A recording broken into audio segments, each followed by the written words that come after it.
Hello students, welcome to our channel SP learning. आज के video में हम लोग डिस्कस करने वाले हैं ऑप एम्प एज डिफरेंशिएटर। तो आइए डिफरेंशिएटर क्या है वो हम पहले समझते हैं। तो सपोज़ ये आपका एक ऑप एम्प एम्पलीफायर है, मैंने उसको एक बॉक्स के अंदर रिप्रेजेंट किया है। ये है इसके दो इनपुट टर्मिनल्स और ये है आउटपुट टर्मिनल।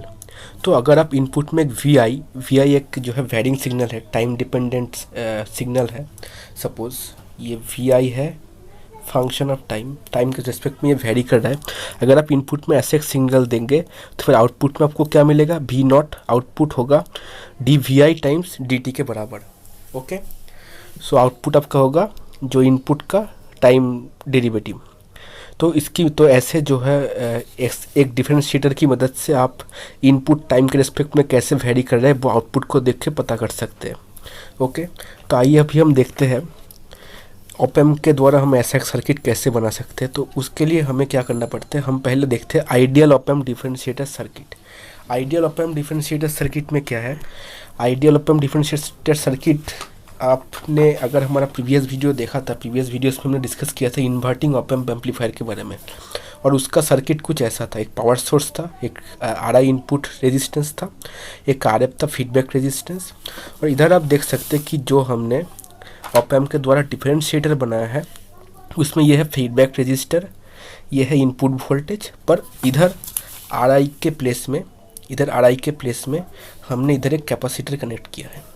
तो आइए अभी हम देखते हैं अभी हम क्या करेंगे। और ये पॉइंट जो है इसको हम बोलते हैं वर्चुअल ग्राउंड, आपको पता है। तो इस पॉइंट में, ये ए पॉइंट में हम लोग केसीएल अप्लाई करेंगे। क्यों केसीएल अप्लाई करेंगे, देखिए ये सोर्स से एक वोल्टेज करंट फ्लो हो रहा है, आई एक वेरिंग करंट ही जा रहा है, क्योंकि आपको पता है कि एक कैपेसिटर के थ्रू जो है एसी करंट ही सिर्फ पास कर सकता है, कोई डीसी करंट नहीं पास कर सकता। सपोज़ ये आई करंट फ्लो कर रहा है और ये आई करंट इधर आएगा, इधर जाके यही आई करंट अंदर जाएगा। क्यों, क्योंकि एक आइडियल ऑप एम्प के केस में आपको पता है जो ऑप एम्प के इनपुट इम्पीडेंस का वैल्यू है इनफाइनाइट। तो इसलिए ये आई करंट ऑप एम्प के अंदर से पास नहीं करेगा, ये सारा आई करंट ये आर एफ के थ्रू आउटपुट में जाएगा।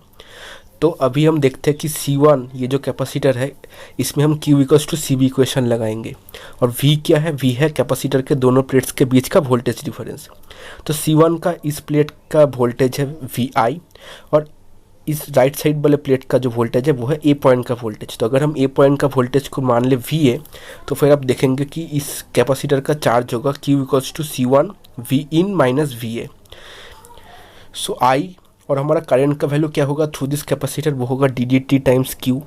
तो वो हमें मिल गया C1 D D T of V in minus V A. अभी ये ए पॉइंट जो है ये हमारा वर्चुअल ग्राउंड है और वर्चुअल ग्राउंड के कॉन्सेप्ट से आपको पता है कि ये ए पॉइंट का वोल्टेज जो है ये पॉइंट का वोल्टेज भी सेम है। और वर्चुअल ग्राउंड के कॉन्सेप्ट से आपको पता है कि ये जो ए पॉइंट का वोल्टेज है और इस पॉइंट का वोल्टेज सेम है, मतलब ये दोनों वर्चुअली शॉर्ट है, ऐसा आप मान सकते हैं। तो इस और ये पॉइंट जो है ग्राउंड से कनेक्टेड है, ये पॉइंट ग्राउंड से कनेक्टेड है, इसलिए इस पॉइंट का वोल्टेज होगा 0 वोल्ट। तो ए पॉइंट का भी वोल्टेज होगा 0 वोल्ट। तो हमें इसलिए लिख लिया वी ये A equals to 0, V A equals to 0। तो आई इक्वल्स टू में क्या मिल गया, C1 times D D T of V in. अभी देखते हैं आउटपुट जो लूप है, आउटपुट लूप मतलब ये ए से लेके वी नॉट तक ये जो लूप है इस पॉइंट तक, इस लूप में करंट का वैल्यू भी आई है। तो आई का वैल्यू देखते हैं, तो वो क्या होगा, आई का वैल्यू वो होगा V A minus V zero divided by R F ohm's law से। ओके, और वी ए का वैल्यू 0 रखेंगे तो हमें मिलेगा minus of V naught by R F. तो अगर हम तो अभी इन दोनों आई के इक्वेशन को हम इक्वेट करेंगे, ये वाला आई एंड ये वाला आई के इक्वेशन को हम इक्वेट करेंगे और हमें क्या मिलेगा, minus V naught by R equals to C1 D V I N V in D T. तो हमें वी नॉट का वैल्यू मिलेगा minus C1 R F D V in by D T. ये था हमारा आउटपुट का इक्वेशन और देख सकते हैं कि आउटपुट में हमें इनपुट वोल्टेज का टाइम डेरिवेटिव मिल रहा है। ओके, तो ये इक्वेशन में ये जो C1 आर एफ वाला जो टर्म है, ये C1 R F is called RC time constant of the differentiator circuit. Okay, तो ये था हमारा आइडियल ऑप एम्प डिफरेंशिएटर। तो चलिए अभी हम देखते हैं कि इस डिफरेंशिएटर सर्किट में अगर हम different types of varying input voltages या फिर कांस्टेंट इनपुट वोल्टेजेस अप्लाई करेंगे तो फिर आउटपुट में हमें कैसा वेवफॉर्म मिलेगा, उसका हम कुछ एग्जांपल्स देखते हैं। तो इधर आप देख सकते हैं हमने इधर कुछ ग्राफ्स ड्रॉ किए हैं इनपुट वोल्टेजेस के लिए एंड उसके कॉरस्पॉन्डिंग आउटपुट वोल्टेजेस क्या होंगे इस सर्किट में, डिफरेंशिएटर सर्किट में। तो डिफरेंशिएटर सर्किट का हमने अभी आउटपुट देखा, वो है V naught equals to minus C1 RF dVin/dt।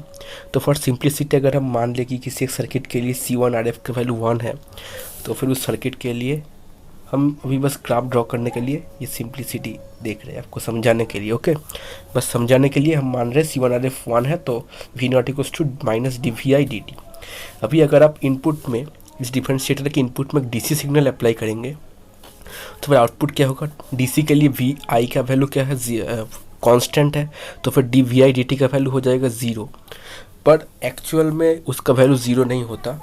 जब V in at time t equals to 0, इसमें आप देखेंगे कि वी आउटपुट में एक स्पाइक मिला है आपको।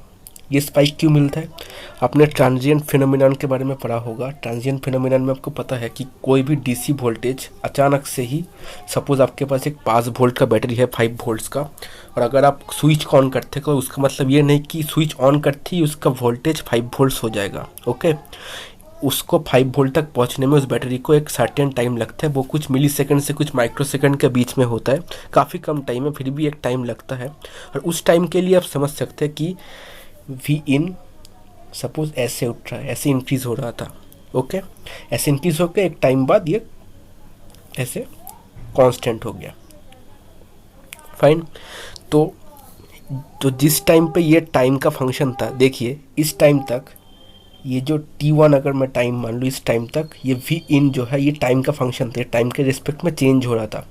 तो इसका मतलब उस टाइम में कैपेसिटर के थ्रू करंट पास कर रहा था, क्योंकि जो हमारा डीसी वोल्टेज उस वक्त वेरिंग वोल्टेज था एक, और इसीलिए हमें आउटपुट में ऐसे एक स्पाइक मिला था। अभी हम एक और एग्जाम्पल देखते हैं। सपोज़ कि आपने इनपुट में V0 sin ωt ऐसा एक सिग्नल अप्लाई किया, तो फिर आउटपुट आपको क्या मिलेगा according to this equation. Output आपको मिलेगा minus V0 omega cos ωt। Okay, तो इसका मतलब आपको एक कोसाइन का कर्व मिलेगा multiplied by this term V0 omega. V0 omega एक कांस्टेंट है, क्योंकि V0 भी कांस्टेंट है और एंगुलर फ्रीक्वेंसी भी एक कांस्टेंट आप मान सकते हैं कोई एक पर्टिकुलर सिग्नल के लिए, और उसका एक 180 डिग्री फेस शिफ्ट है। तो अगर आप इनपुट में V0 sin ωt देंगे तो आउटपुट में एक 180 डिग्री फेस शिफ्ट वाला एक थोड़ा कम या ज़्यादा एम्पलीट्यूड वाला कोसाइन सिग्नल मिलेगा। तो ये कोसाइन का ग्राफ है, मैंने आउटपुट का ग्राफ ड्रॉ किया है। अगर आप आउटपुट में, इनपुट में एक स्क्वायर वेव को अप्लाई करते हैं तो क्या होगा आउटपुट। तो आउटपुट में आपको कुछ स्पाइक्स मिलेंगे। क्यों स्पाइक्स मिलेंगे, चलिए देखते हैं। जब स्क्वायर वेव में देखिए ये जो रीजन में है, ये जो रीजन है मैं इसको हाईलाइट कर रहा हूँ, इधर वोल्टेज कांस्टेंट है। तो जिस रीजन में वोल्टेज कांस्टेंट है उस रीजन में तो आउटपुट क्या आएगा, 0 आएगा, इसीलिए आउटपुट 0 आया है। देखिए ये रीजन है, इस रीजन में आउटपुट 0 आया है। और इस रीजन में जब ये वोल्टेज प्लस, सपोज ये प्लस V0 है, ये माइनस V0 है, जब वोल्टेज अचानक से इधर देखिए प्लस V0 से माइनस V0 में ड्रॉप कर गया, मतलब इधर एक वोल्टेज का चेंज हुआ, टाइम के रिस्पेक्ट में एक वोल्टेज का चेंज हुआ, सॉरी नॉट टाइम के रिस्पेक्ट में नहीं, एक वोल्टेज का चेंज हुआ। तो इसका मतलब हमें इस टाइम के लिए एक वेरिंग वोल्टेज मिला, और इसीलिए हमें ये जो जहाँ जहाँ पे ये वोल्टेज चेंज होंगे वहाँ पे हमें एक स्पाइक मिलेगा, मतलब वहाँ पे V0 का अचानक से एक वैल्यू मिलेगा और फिर से वो गिर जाएगा, क्योंकि अचानक से ये V0 से माइनस V0 हो जाएगा, फिर एक कांस्टेंट वैल्यू हमें मिलेगा जो है माइनस V0, और जब कांस्टेंट हो जाएगा तो आउटपुट 0 हो जाएगा। तो ऐसे ही आप एक और एग्जाम्पल भी ले सकते हैं। अगर आप इनपुट में एक ट्रायंगुलर वेव को अप्लाई करते हैं तो फिर आउटपुट में आपको एक स्क्वायर वेव मिलता है। तो ये कुछ ग्राफ्स मैंने आपको बता दिए। कुछ कॉम्पिटिटिव एग्जाम्स में ऐसे डायरेक्ट क्वेश्चंस पूछे जाते हैं, इनपुट दे के बोलते हैं कि आउटपुट का कैसा एक फॉर्म होगा वो आप बताइए। तो ये था हमारा आइडियल ऑप एम्प डिफरेंशिएटर। तो चलिए अभी हम देखते हैं कि इस आइडियल ऑप एम्प डिफरेंशिएटर के सर्किट के कुछ प्रॉब्लम्स देखते हैं और उसको हम कैसे फिक्स कर सकते हैं with the help of practical differentiator circuit, वो हम देखते हैं। तो चलिए अभी हम लोग frequency response of the ideal op amp देखते हैं। आपको याद होगा कि एक इन्वर्टिंग एम्पलीफायर के लिए आपका गेन का वैल्यू आया था RF डिवाइडेड बाई RI, और इधर RI का तो कुछ नहीं है, इधर क्या है हमारा कैपेसिटर है, मतलब इधर गेन का वैल्यू क्या होगा XC। Okay, RF divided by XC, और XC का वैल्यू है हमारा, XC का वैल्यू है -1/ωc1, क्योंकि ये जो हमारा सर्किट था इसमें कैपेसिटर का वैल्यू है C1। ओके, तो सर्किट में कैपेसिटर का वैल्यू है C1 और इसलिए हमारा ये जो V आउट बाई V इन मतलब गेन का वैल्यू आया -RF/1/ωc which is equals to -ωRF/C1। तो अगर हम इसको डेसिबल यूनिट में कन्वर्ट करेंगे तो क्या आएगा? डेसिबल यूनिट में आपको पता है ये है formula 20 log 10 of V out by V इन उसका मॉड्यूलस। तो जब भी हम इस गेन को डेसिबल यूनिट में कन्वर्ट करेंगे तो फिर ये हमारा गेन एक फ्रीक्वेंसी का फंक्शन बन जाएगा। और अगर हम उसको एक प्लॉट करेंगे तो हमें मिलेगा इस साइड में अगर आप डेसिबल गेन को ले और इस साइड में अगर आप एंगुलर फ्रीक्वेंसी को ले तो फिर जो प्लॉट होगा वो एक स्ट्रेट लाइन होगा जो फ्रीक्वेंसी इंक्रीज होने के साथ साथ इंक्रीज करेगा for an ideal op amp. और इसका इंक्रीज रेट है 20 डेसिबल पर डिकेड। पर एक्चुअल में ऑप एम्प के कुछ लिमिटेशंस है, वो लिमिटेशंस के लिए क्या होता है कि ये इन्फाइनेटली इंक्रीज़ नहीं कर पाता, एक सर्टेन अमाउंट के बाद ये इंक्रीज़ होना बंद हो जाता है। पर एक आइडियल ऑप एम्प के केस में ऐसा नहीं होता। आइडियल ऑप एम्प के केस में आइडियल जो ऑप एम्प के लिए जो फ्रीक्वेंसी रिस्पॉन्स है आइडियल ऑप एम्प डिफरेंशिएटर के लिए, उसके केस में फ्रीक्वेंसी इंक्रीज़ होने के साथ साथ जो गेन का वैल्यू भी इंक्रीज़ होता रहता है इनफाइनाइटली। ओके, तो अभी हम क्या करेंगे, ये जो ऑप एम्प डिफरेंशिएटर है आइडियल ऑप एम्प डिफरेंशिएटर, इसके कुछ एडवांटेजेस एंड डिसएडवांटेजेस को देखेंगे। तो एडवांटेजेस क्या है कि a small time constant is sufficient to cause differentiation of the input signal. तो आपको याद होगा कि हमारा जो एक्सप्रेशन आया था आउटपुट का वो था V0 equals to -C1RF times dVin/dt, जिधर C1RF है time constant of the RC circuit. तो ये जो C1RF टर्म है ये काफ़ी छोटा होता है एक आइडियल ऑप एम्प डिफरेंशिएटर के लिए। और ये छोटा टाइम तो इसका मतलब क्या है कि टाइम कांस्टेंट काफ़ी छोटा होता है और ये टाइम ही इनफ होता है किसी जो सिग्नल को इनपुट सिग्नल को डिफरेंशिएट करने के लिए। और एक अभी हम डिसएडवांटेजेस देखते हैं। डिसएडवांटेजेस क्या है? Becomes unstable at high frequency and starts to oscillate. इसका मतलब क्या है, जब आप इनपुट में एक हाई फ्रीक्वेंसी सिग्नल देंगे, जब आप इस सर्किट के इनपुट में एक हाई फ्रीक्वेंसी सिग्नल को अप्लाई करेंगे तब ये जो ऑप एम्प है ये अनबैलेंस्ड अनस्टेबल हो जाएगा और ऑसिलेट करने लगेगा, एक ऑसिलेटर की तरह वर्क करेगा। एक और डिसएडवांटेज देखते हैं वो क्या है, this circuit is sensitive for high frequency noise. मतलब आप देखिए ये जो सर्किट है इसका इनपुट में C1 है, तो अगर हमारा जो इनपुट सिग्नल में अगर नॉइज़ होगा, सपोज़ हमारे इनपुट सिग्नल में जनरली जो नॉइज़ होता है वो होता है 50 हर्ट्ज़ टू 60 हर्ट्ज़ या फिर उससे ज़्यादा फ्रीक्वेंसी का अगर नॉइज़ होगा तो क्या होगा, क्योंकि हमारे इनपुट में कैपेसिटर कनेक्टेड है, हमारे इनपुट का इम्पीडेंस का वैल्यू क्या है, कैपेसिटर का जो रिएक्टेंस की इक्वल वो है 1/ωc। अगर फ्रीक्वेंसी ज़्यादा होता है, एंगुलर फ्रीक्वेंसी या फिर फ्रीक्वेंसी जो भी अगर ज़्यादा होता है, उस केस में क्या होता है, ओमेगा ज़्यादा होगा तो इम्पीडेंस का वैल्यू जो रिएक्टेंस या फिर इम्पीडेंस का वैल्यू डिक्रीज़ करेगा। इसका मतलब जो ऑप एम्प का इनपुट इम्पीडेंस भी डिक्रीज़ कर जाएगा। ऑप एम्प की इनपुट इम्पीडेंस जब डिक्रीज़ कर जाता है उस केस में क्या होता है, ऑप एम्प हमारा अनबैलेंस्ड हो जाता है, इसीलिए और हमारे आउटपुट में नॉइज़ मिलता है। तो इसीलिए ये थे कुछ disadvantages of the ideal op amp differentiator.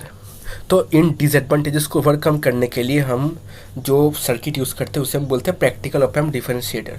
तो चलिए अभी हम प्रैक्टिकल ऑप एम्प डिफरेंशिएटर का सर्किट देखते हैं। तो ये है प्रैक्टिकल डिफरेंशिएटर का सर्किट। प्रैक्टिकल डिफरेंशिएटर ये है आइडियल, तो चलिए हम दोनों को बाजू में रखते हैं, आइडियल एंड प्रैक्टिकल दोनों को ही। तो ये है हमारा प्रैक्टिकल डिफरेंशिएटर, ये है हमारा आइडियल डिफरेंशिएटर। दोनों में डिफरेंसेस देखिए, इधर क्या है, इधर बस कैपेसिटर है, जो आइडियल डिफरेंशिएटर तो उसमें कैपेसिटर है C1। अभी हमने प्रैक्टिकल डिफरेंशिएटर में इसके साथ एक रेजिस्टेंस कनेक्ट किया है R1 और इधर सिर्फ देखिए एक फीडबैक रेजिस्टर था RF, उसके साथ हमने पैरेलल में कनेक्ट किया है एक कैपेसिटेंस जो है CF। अभी इनको क्यों हमने कनेक्ट किया है चलिए देखते हैं। तो R1 का जो वैल्यू है ये फ्रीक्वेंसी का फंक्शन नहीं है, रेजिस्टेंस फ्रीक्वेंसी इंडिपेंडेंट है। तो अगर हम फ्रीक्वेंसी चेंज भी होगा तब भी R1 का वैल्यू चेंज नहीं होगा। तो ये R1 हमारा इनपुट इम्पीडेंस को हाई रखने में मदद करेगा। तो इसीलिए ऑप एम्प अनबैलेंस्ड नहीं हो जाएगा और नॉइज़ भी रिडक्शन होगा। और ये CF क्यों है? ये CF है फर्दर नॉइज़ रिडक्शन के लिए। अगर इस जो C1 R1 का जो RC सर्किट है इससे भी अगर कोई नॉइज़ निकल जाता है तब CF उसको जो है फ़िल्टर कर देता है और आउटपुट में हमें नॉइज़ काफ़ी कम मिलता है। तो अभी हम इस ऑप एम्प के लिए गेन का वैल्यू कैलकुलेट करेंगे इस सर्किट के लिए, प्रैक्टिकल डिफरेंशिएटर सर्किट के लिए। उसके लिए हमें क्या करना पड़ेगा, सपोज़ ये जो इनपुट टर्मिनल है इधर से I प्राइम करंट जा रहा था, ये I प्राइम करंट इन दोनों ब्रांचेस में I1 एंड I2 में डिवाइड हो रहा है। तो फिर फ्रॉम हमें क्या मिलेगा, I prime equals to I1 plus I2। अभी हम क्या करेंगे, ये जो A पॉइंट है ये हमारा वर्चुअल ग्राउंड का पॉइंट है, आपको पता है। इसका वोल्टेज अगर हम माने VA तो फिर इस A पॉइंट में हम KCL अप्लाई करेंगे। कैसे applying KCL at point A? तो क्या होगा, V इन है, हम इस टोटल RC सर्किट को पहले कंसीडर करते हैं। इसके लिए इस साइड का वोल्टेज क्या है, V इन, और इस पॉइंट का वोल्टेज है VA। तो क्या होगा, V in minus VA divided by R1 minus 1/ωc, क्योंकि कैपेसिटर का जो रिएक्टेंस का वैल्यू है वो है -1/ωc1। ओके, तो ये था I प्राइम का वैल्यू। अभी हम I1 का एंड I2 का वैल्यू देखते हैं। I2 का वैल्यू क्या है, I2 का वैल्यू है इसके बोथ साइड्स का voltage difference divided by RF। तो इस साइड का वोल्टेज डिफरेंस है VA माइनस V0, RF के दो साइड्स के voltage difference divided by RF। और CF के लिए क्या है, I1 का वैल्यू, I1 का वैल्यू है VA माइनस V0, दो साइड्स का वोल्टेज डिफरेंस डिवाइडेड बाई इस कैपेसिटर का इम्पीडेंस का वैल्यू, वो है -1/ωcF। अगर आप थोड़ा कैलकुलेशन करेंगे और सिंप्लीफाई करेंगे, आप देखेंगे आपके पास जो गेन का वैल्यू आएगा वो होगा V0 by V in equals to -ωRF/C1 divided by 1 minus ωR1/C1 times 1 minus ωRF, ये RF है, RF/CF। आप चाहे तो वीडियो को पॉज करके ये कैलकुलेशन देख भी सकते हैं।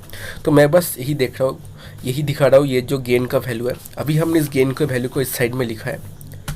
तो देखिए ये एक फंक्शन है हमारे पास V0 बाई V इन, और इस फंक्शन के नीचे ये दो टर्म्स हैं।